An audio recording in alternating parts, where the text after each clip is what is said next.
hola, bienvenidos todos a este programa que hemos denominado Vida y Cambio Climático. Es un programa que tiene como objetivo conocer diversas experiencias y actividades de hombres, mujeres, organizaciones civiles y personas comunes en el desafío por conservar y cuidar el medio ambiente y la naturaleza. Doctora, muy buen día, bienvenida y bienvenido también nuestro invitado, que la doctora tendrá el honor, gusto de presentarlo. Adelante, doctora. Gracias, Ever, qué gusto estar aquí con ustedes. Un saludo. Pues me voy a permitir presentar a nuestro invitado de honor en este día. Él es el doctor Quetzalcóatl Orozco Ramírez.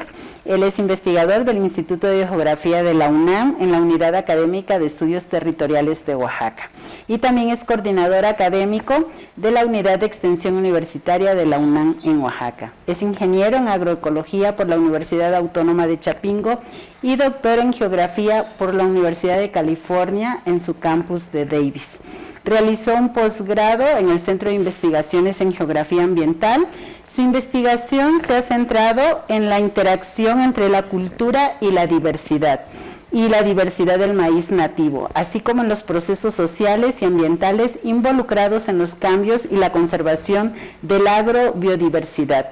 Sus temas de interés son la agricultura tradicional, planeación territorial, la conservación de la biodiversidad, el conocimiento, manejo y conservación in situ de recursos genéticos para la agricultura.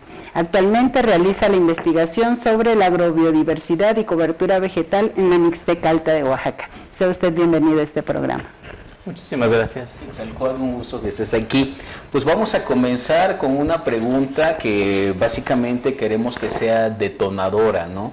Un poco pensando sobre cómo llega la UNAM precisamente al estado de Oaxaca y cuál sería, por ejemplo, la visión en cuanto a este tema emblemático que nosotros estamos presentando, vida y cambio climático. Es decir, tiene una perspectiva particular sobre los recursos naturales y la conservación del medio ambiente. Adelante. Sí, muchas gracias. Primero, a la invitación, Virginia y Ever, muchas gracias por este espacio. Y pues empezaría comentando que la UNAM tiene muchos años acá en Oaxaca, más de 15 años, y actualmente somos 45 académicos de muy diversas áreas y de muy diversos temas, de 5 institutos diferentes de la UNAM. Entonces, como es natural, los temas son muy diversos y entre algunos de ellos habemos investigadores que tratamos el tema del medio ambiente, del cambio climático, el conocimiento tradicional, etcétera. Entonces, en particular, la unidad en la que yo estoy, que es la Unidad Académica de Estudios Territoriales, esta unidad se creó en el 2017 porque también en ese año un territorio de Oaxaca fue declarado Geoparque Mundial por la UNESCO. Los geoparques de la UNESCO son territorios de todo el planeta que reciben este reconocimiento por ser territorios muy especiales en el sentido de que nos muestran algo importante sobre la historia de la Tierra, porque son espacios muy diversos geológicamente, o sea, hay geodiversidad, y también porque hay una relación muy estrecha entre las comunidades que viven ahí y el patrimonio natural y cultural de ese territorio. Entonces, en este contexto se crea la unidad de estudios territoriales y en esta unidad habemos 7 investigadores que tratamos también temas diversos, pero todos relacionados con este territorio y que tienen que ver con el cambio climático, con la vida, con las comunidades en este contexto de cambio en el que vivimos. Muy interesante, ¿no? Esta dimensión de crear el geoparque, y a mí me surge esta duda, ¿no? ¿Cómo se integra la comunidad? ¿Qué elementos o cuáles prácticas son las que ustedes están tomando como parte del geoparque, ¿no? Que viene a enriquecer las actividades que ustedes realizan allí.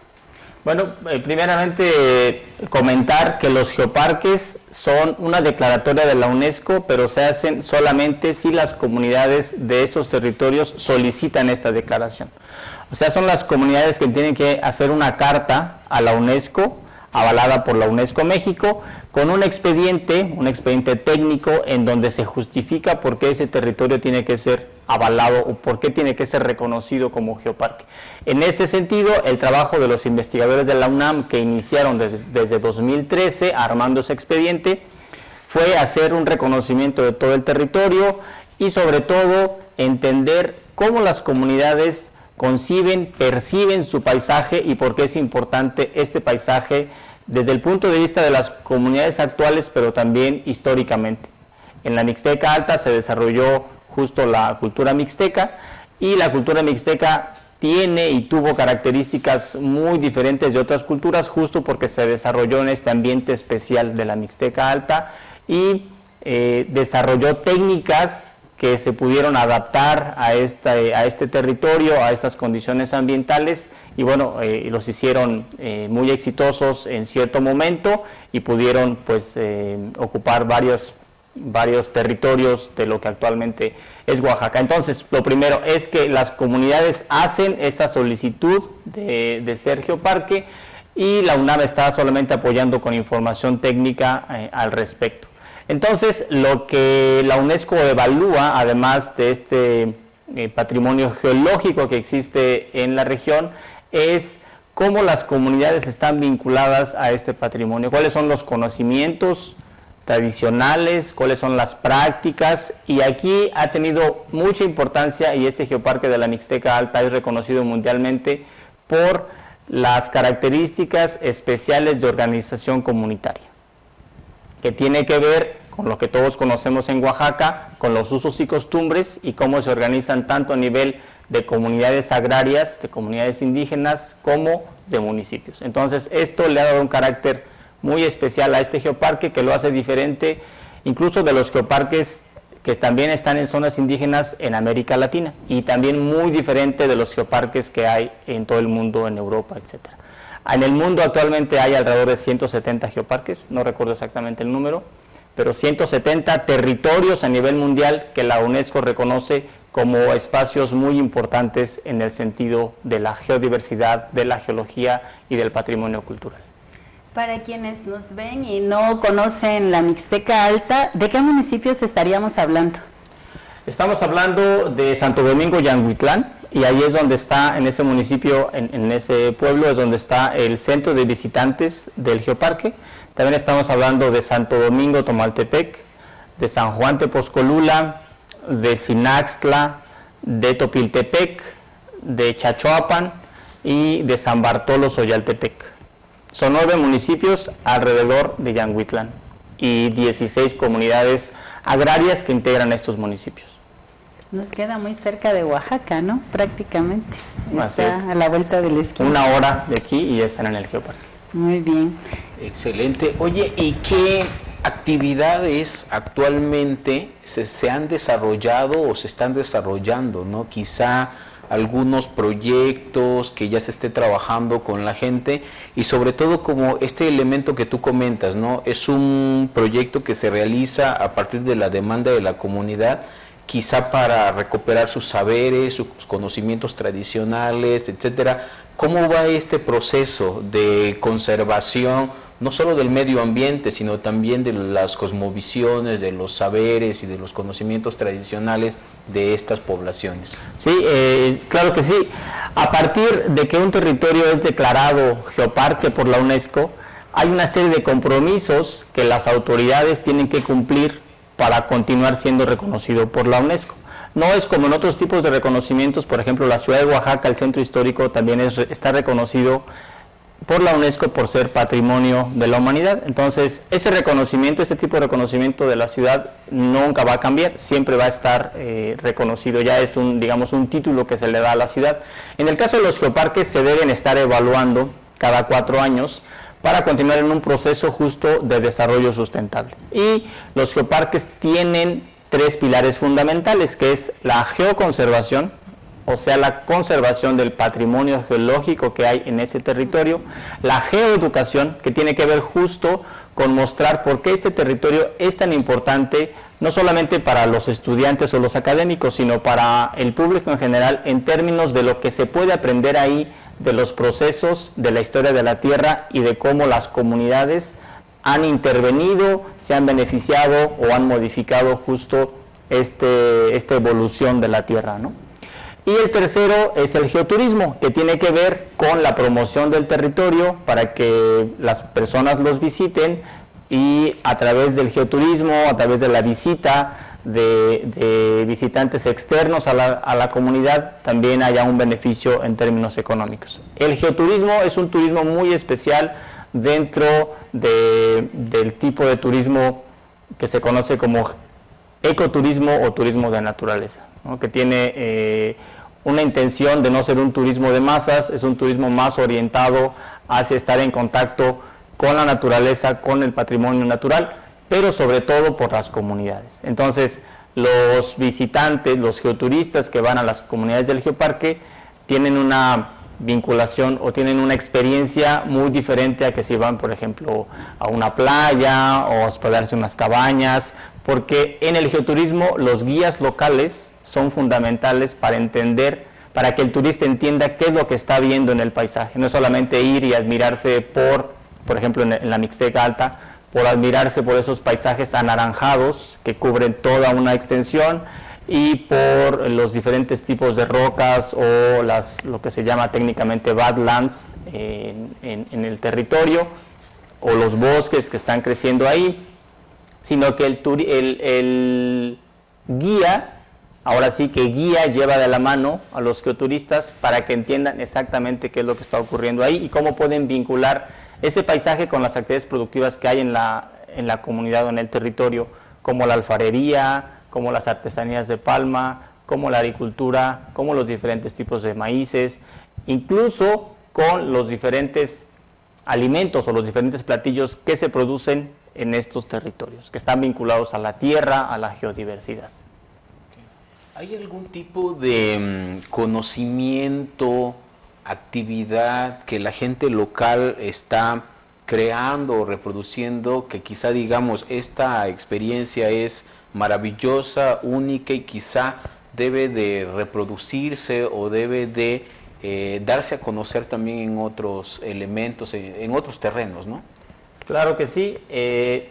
Justo también por parte de la UNESCO, hace 2 años en el Geoparque se desarrolló una actividad que tenía que ver con reconocer experiencias y prácticas locales que pudieran ser ejemplos para enfrentar el cambio climático o enfrentar los cambios ambientales que se están produciendo por el cambio climático. Entonces, en la Mixteca Alta hay que recordar que es una zona con una alta variabilidad ambiental, que no es nueva, no es reciente y ha sido exacerbada por el cambio climático. Pero los mixtecos, incluso desde la época prehispánica, tuvieron que enfrentar esta variabilidad ambiental y para eso desarrollaron sistemas de cultivo y sistemas de aprovechamiento del agua y conservación de suelo que los hacían resilientes a estos cambios en la lluvia e incluso en las temperaturas, pero sobre todo la lluvia, que es el factor fundamental. Entonces desarrollaron diferentes tipos de terrazas, en particular una que un arqueólogo muy famoso que ha investigado toda su vida la Mixteca Alta, las nombró lamabordos, que son unas terrazas que tienen una pared de piedra muy grande, que están construidas a la mitad de un cauce temporal de agua y entonces retienen suelo y retienen humedad. Y en estas terrazas se cultiva principalmente la milpa y se han descubierto terrazas de este tipo muy antiguas, de 3.400 años mínimo, o sea, es lo que se ha fechado más antiguo. Y también hay una asociación entre el desarrollo de estas terrazas y el incremento de la población en la zona. Esto permitió que pudieran tener más superficie de cultivo, pero sobre todo superficie que era más estable en términos de producción. Estas terrazas de lamabordo siguen existiendo ahora, no en la misma extensión que existían hace, digamos, 5 décadas, porque las condiciones económicas han cambiado mucho en las comunidades, pero siguen siendo un referente para enfrentar el cambio climático para las comunidades actuales y siguen teniendo un papel muy importante en proveer de alimentos de una forma estable, aun y cuando haya variación en la precipitación, e incluso también cuando haya heladas tempranas, que en estas zonas pueden los cultivos resistir un poco más por el lugar donde se ubican. Entonces, este es un caso muy concreto de cómo el conocimiento local tradicional tiene utilidad actualmente para enfrentar el cambio, ¿no? En un programa anterior, ustedes hablaron y comentaron sobre el problema que hay en el istmo o en el camino hacia el istmo por la siembra de maguey, de una manera sin cuidar el suelo. Entonces, las comunidades de la Mixteca, como han estado en un terreno donde de forma natural la erosión existe, han sabido contener la erosión, aprovechar la erosión para crear estas zonas fértiles como los lamabordos. Entonces, ese conocimiento tradicional que ya existe en estas comunidades podría ser básico para poder mejorar la sustentabilidad de la producción de agave en otras zonas del mismo estado de Oaxaca, que no son zonas muy lejanas y que pudiera haber pues este intercambio de conocimiento tradicional a nivel local. Qué interesante, ¿no? Sobre todo porque vemos, siempre escuchamos hablar de la Mixteca y la asociamos a pues lugares desérticos, de mucha expulsión de mano de obra a los estados del noroeste, norte del país, a Estados Unidos, ¿no? Y una de las cuestiones es porque los terrenos pues son inhabitables, ¿no? Entonces esa es como una de las causas, pero sobre todo en este valle de Yanguitlán, como nosotros le conocemos también, donde se ha presentado pues una fuerte producción también de maíz, ¿no? Yo creo que estas lamabordos, como le llama, han aportado, ¿no? A que se considere esta fuerte producción y que incluso ahora hasta están recibiendo, creo, mano de obra para hacer pues como jornaleros agrícolas, ¿no? En ese sentido, podríamos decir que esto es parte de lo que ustedes dentro de sus líneas de investigación han estado aportando también para esta sociedad oaxaqueña y particularmente en esta región, dentro de sus líneas de investigación que usted trabaja. Sí, claro que sí, aunque digamos que la parte técnica de la producción, también en el Valle de Yanguitlán ha habido muchas instituciones y ya de tiempo atrás, ¿no? Por ejemplo, ahí en el Valle de Yanguitlán está un campo experimental del ENIFAP, que desde los años 80 ha estado desarrollando tecnología local para poder incrementar los rendimientos. La agricultura en la Mixteca es muy diversa. En algunos de los valles, por ejemplo, en el de Nochistlán, en el de Yanguitlán, encontramos agricultores que tienen una tecnología muy alta, tienen acceso a riego y los rendimientos son pues muy superiores y comparables a los mejores rendimientos en el país, ¿no? El Valle de Yanguitlán también, históricamente, durante la colonia, por ejemplo, fue muy importante en la producción de trigo y mucho del trigo que se consumía en Oaxaca se cultivaba en esa zona.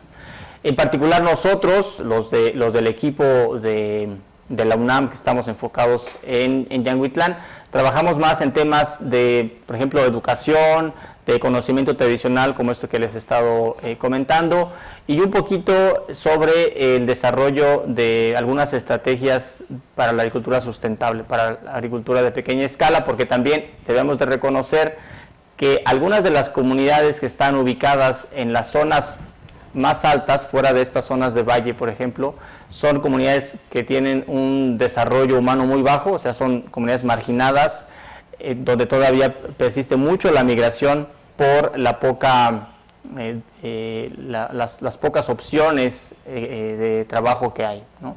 Lo cual también está cambiando, sobre todo porque están mejorando las vías de comunicación y ahora hay mucho movimiento, sobre todo de jóvenes que van a trabajar de esas comunidades hacia las ciudades medianas que hay en la región. Entonces sí está cambiando el territorio. Y solo comentar muy rápido que sobre todo la expulsión de gente de la Mixteca que ha ocurrido desde los 40 para acá, además del ambiente, ha tenido que ver mucho con las políticas de desarrollo económico del país. O sea, primero unas políticas enfocadas más hacia el desarrollo de la industria, después políticas que han abandonado en el periodo neoliberal a las comunidades agrícolas, a las comunidades rurales, en el sentido de apoyar las actividades económicas que de por sí se desarrollan ahí. Entonces, nosotros decimos que las comunidades de la Mixteca Alta pues han sido afectadas o actualmente están siendo afectadas tanto por el cambio climático, pero también por las políticas de desarrollo rural que hay, ¿no? O sea, son doblemente afectados.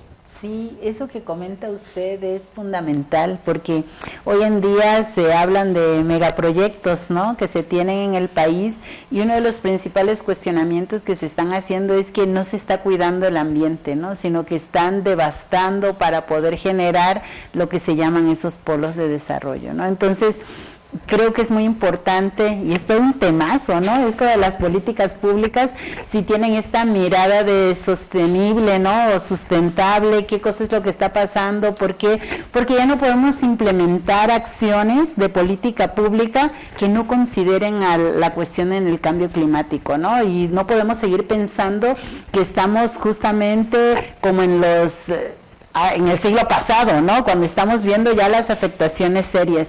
Y yo creo que esto que ustedes están colocando también de revisar qué políticas públicas se están implementando, cómo, y seguir trabajando en este sentido, sobre todo de la educación, porque toda política pública está aplicada en un territorio, ¿no?, y si la gente está educada, formada, puede generar otros procesos, ¿no?, no solo vienen de arriba, sino también de abajo, ¿no? Entonces, creo que ahí viene también la parte de la agencia. Yo creo que por eso la cuestión del geoparque cobra como mucha relevancia, ¿no?, porque ya habla de una conciencia ambiental de estos pueblos, ¿no?, habla de esta vinculación, como siempre lo vemos de los pueblos originarios, ¿no?, que están como muy comprometidos con su hábitat, con cuidar de que no se deteriore. Se habla de que ahora en la pandemia, por ejemplo, se decía que los pueblos originarios son los que más cuidan su territorio, ¿no?, los que más cuidan el ambiente, y bueno, aquí lo estamos viendo una vez más con esto que usted nos platica de las prácticas tradicionales que están recuperando, ¿no? Y dentro de su experiencia, doctor, en el geoparque y lo que usted está haciendo en Oaxaca como parte de sus líneas de generación de conocimiento, ¿qué satisfacción le deja estar aquí? ¿Qué le dice Oaxaca? Bueno, tenemos que hacer un programa solo para eso. Yo tengo una larga historia de trabajo en Oaxaca.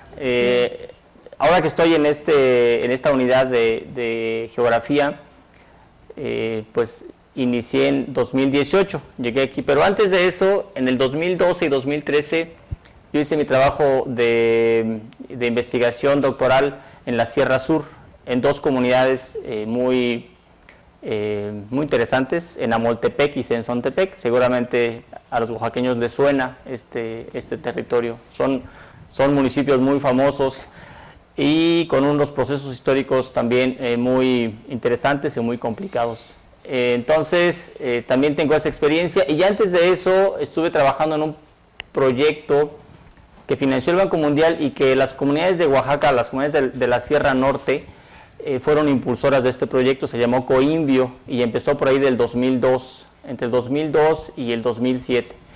Un proyecto que trató de impulsar los procesos de conservación de la biodiversidad desde las comunidades, para demostrar que las comunidades eran capaces por sí mismas de conservar sin tener que seguir un mandato del gobierno federal o del gobierno estatal. Y hay bastantes ejemplos exitosos que el Coimbio logró mostrar en varias partes del estado. Entonces, son varias, y actualmente estamos a cargo de una nueva unidad que se llama Unidad de Extensión Universitaria, que busca ser un espacio de encuentro entre la universidad y la sociedad oaxaqueña en su conjunto, a través de cursos, eventos, congresos, exposiciones, seminarios.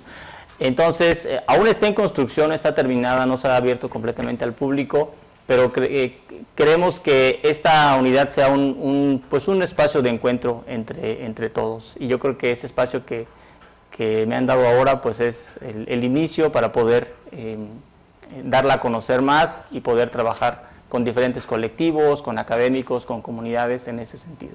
Y pues Oaxaca es, pues ustedes lo saben, es biodiversa, es diversa culturalmente, es muy interesante, es muy complicada, es muy compleja, lo cual es también un reto en muchos sentidos.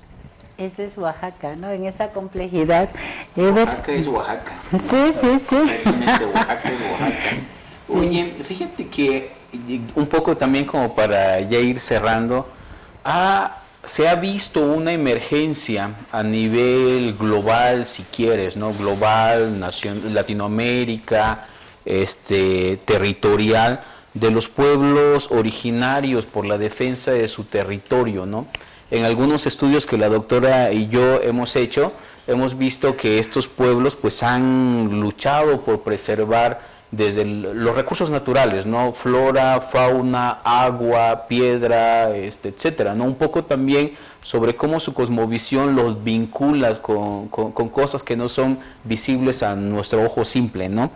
En ese sentido, bueno, pero también en este tipo de ejemplo hemos visto que estos conocimientos, creencias y prácticas se ponen en peligro, ¿no? Peligro por la modernidad, peligro por la discriminación, ¿no? Por la falta de apoyo, etcétera, ¿no?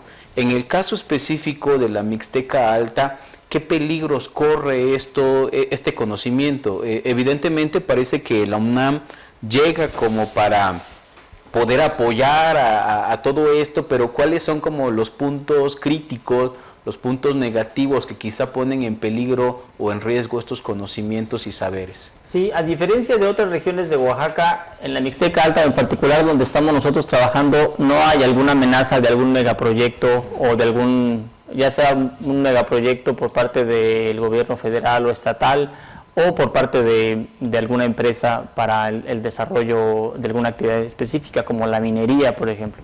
Entonces, ese tipo de amenazas no existen al conocimiento tradicional. Sin embargo, yo considero que la principal amenaza es justo el cambio en el modo de vida de las comunidades, pero no queriendo decir que las comunidades no deben de cambiar y no deben también de modernizarse, sino en el sentido del cambio que va erosionando el conocimiento tradicional, porque yo creo que el desarrollo local, el desarrollo regional no tiene por qué estar peleado o no tiene por qué ser una amenaza para la conservación de las buenas prácticas de la comunidad del conocimiento tradicional, ¿no? También hay que ser muy críticos y entender que algunas de las cosas que forman parte del conocimiento tradicional no necesariamente contribuyen ni al desarrollo sustentable ni al desarrollo social actual, ¿no? Entonces, también hay que ser muy críticos en ese sentido. Sin embargo, lo que estamos viendo al menos en las comunidades de la Mixteca Alta, y yo creo que en muchas de las comunidades rurales del país, es una erosión del conocimiento tradicional, del conocimiento local, primero porque hay una falta de involucramiento de los jóvenes en las actividades productivas, porque no son una opción económicamente viable para ellos, pero también una erosión en el sentido del conocimiento tradicional, en el sentido de la organización de la comunidad. Hay comunidades muy pequeñas, hay comunidades que tienen unos cuantos habitantes que también no es posible ni sostenible que una población tan pequeña pueda reproducir todo este conocimiento. O sea, se requiere al menos cierta cantidad de personas que hagan grupo, que hagan comunidad, ¿no? Y lo que estamos viendo, aunque en algunas zonas, eso también es muy variable, la población se mantiene o se empieza a recuperar, en otras sigue disminuyendo. Y es algo que tampoco se puede controlar, porque la gente tiene que mover, migrarse, buscar sus alternativas, ¿no? De alguna manera todos somos migrantes. Tú eres migrante, Ever, yo soy migrante también, ¿no? También, entonces todos nos movemos, ese es parte del devenir del ser humano, y en estos movimientos pues sí hay pérdidas en ese sentido, ¿no? Del conocimiento local, y de cómo defender ese territorio, porque sin la gente no tiene sentido, ¿no? El territorio existe por la gente. Claro. Bueno, creo que en vez de cerrar, estamos abriendo, ¿no? Es decir, ya con esto me parece que nos queda más motivos para seguir reuniéndonos y platicar temas diversos, quizás tú regresando al estudio o algún colega tuyo fortaleciendo ideas y experiencias que surgen desde la gente, desde la comunidad, y que tienen esta connotación, ¿no? De luchas por la vida, ¿no? De luchas por el medio ambiente o por la justicia ambiental. Para ir cerrando, doctora, ¿algún comentario? Sí, pues yo creo que esto es bien interesante, porque ahora que hablabas de la migración y de las conciencias de las nuevas generaciones y la pérdida de estas prácticas, yo me quedaba reflexionando en torno al geoparque, regreso a donde iniciamos, ¿no? ¿quiénes fueron los que se encargaron de decir vamos a poner sobre la mesa este interés por crear el geoparque, ¿no? ¿Fueron jóvenes, fueron mujeres, fueron ancianos? ¿Quiénes son los que están interesados por tener esta memoria histórica? Y ahí también me gustaría, para ir cerrando con esta idea del geoparque, por ejemplo, ¿qué cantidad de turistas están llegando, ¿no? Y si esto también, ¿cómo cuidan el medio ambiente? Porque se habla que si hay turismo, pues se genera basura, consumo de agua, etcétera. ¿Cómo ustedes enlazan todo esto en el geoparque para que en realidad sea sostenible, no?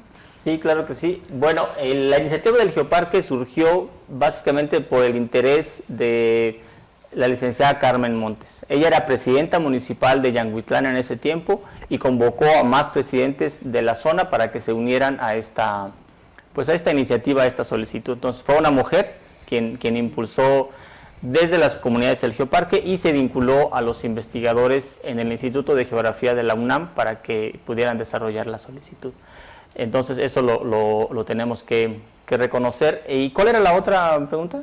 ¿La otra parte? Sí, ¿qué cantidad de turistas? Los turistas, sí, efectivamente. Sí. Bueno, Yanguitlán, el museo Yanguitlán y el exconvento reciben muchos turistas que paran ahí y se van. Sin embargo, ellos no los contamos en los turistas que van al geoparque.